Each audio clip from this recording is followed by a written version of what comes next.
늦어도 너무 늦은 사과, 책임없는 반성은 감동을 줄 수 없다. 국민의힘이 바닥을 찍고 있습니다. 여론조사 결과에서 지지율이 10%대로 추락했고 윤석열 전 대통령에 대한 구속 찬성 여론은 70%를 넘었습니다. 한때 절대 권력처럼 군림했던 대통령과 집권당이 이제는 국민 다수가 분노하고 외면하는 존재가 되었습니다. 이 상황에서도 국민의힘은 여전히 본질을 외면한 껍데기 혁신을 내세우며 위기를 모면하려 하고 있습니다. 국민 앞에 고개를 숙이고 사과한다면서도 정작 누구도 책임지지 않고 있습니다. 사죄는 있지만 책임자는 없습니다. 반성은 말뿐이고 행동은 없습니다. 사퇴한 사람도 없고 징계받은 사람도 없습니다. 이쯤 되면 국민이 왜 분노하는지, 왜 등을 돌리는지 모른다면 정당이 아니라 카르텔이라고 불러야 합니다. 윤희숙 혁신위원장이 발표한 사죄문은 분명격한 표현을 사용했습니다. 대통령 부부의 전행, 비상계엄, 탄핵 직면, 국민 눈높이와의 괴리 등을 언급하며 반성과 사과를 내놓았습니다. 하지만 이 모든 문장들은 하나의 이름을 피해갔습니다. 윤석열, 그 이름은 사죄문에 단 한 번도 등장하지 않았습니다. 이 모든 정치적 재앙의 중심에 있는 인물, 헌정질서를 위협했고 대통령으로서 최소한의 품격도 지키지 못한 인물, 그리고 결국 탄핵당한 인물의 이름을 사과문에서 지웠다는 사실 하나만으로 이번 사죄는 진정성을 의심받기에 충분합니다. 정치는 말로 하는 것이 아닙니다. 책임은 단어가 아니라 행동입니다. 정당이 사과할 수는 있습니다. 그러나 진짜 사과는 누군가가 책임을 지고 물러날 때 시작됩니다. 대통령 부부의 전행을 말하면서 그 전행을 묵인하거나 옹호했던 당 지도부 중 누구 하나도 자리에서 물러나지 않았습니다. 대선 후보 강제 단일화, 당대표 퇴출, 공천 장악, 극우와의 결탁 등 수많은 정치적 범죄에 가까운 행위들이 있었지만 그 모든 일을 주도했던 이들은 아직도 의원직을 유지하고 있습니다. 어떤 사람은 여전히 방송에 나와 당 쇄신을 외치고 어떤 사람은 차기 지도부 구성에 관여하고 있습니다. 이것이 과연 진짜 쇄신입니까? 국민이 감동할 수 있는 반성입니까? 정당 지지율이 19%라는 것은 단순한 수치가 아닙니다.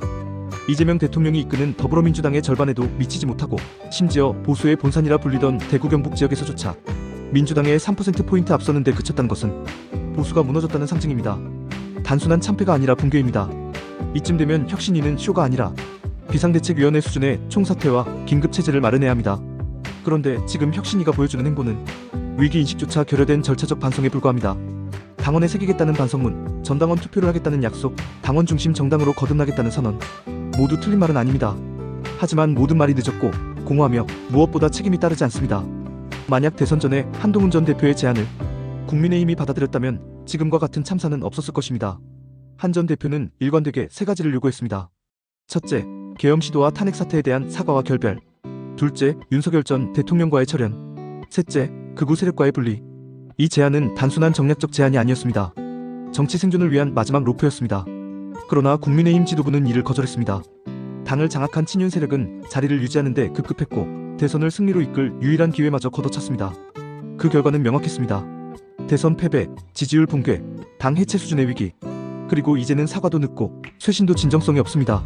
지금 윤희숙 위원장이 내놓은 혁신안은 최소한의 방향성을 담고 있다는 점에서 평가할 수는 있습니다. 하지만 그것은 혁신이 아니라 뒤늦은 인식일 뿐입니다. 지금 이 순간에도 국민의힘에는 책임지는 정치인이 보이지 않습니다. 진짜 쇄신이란 잘못을 저지른 자들이 먼저 자리를 내려놓고 자신이 걸림돌이 되었음을 고백하고 물러나는 것입니다. 그것이 진심이고 감동이고 정치입니다.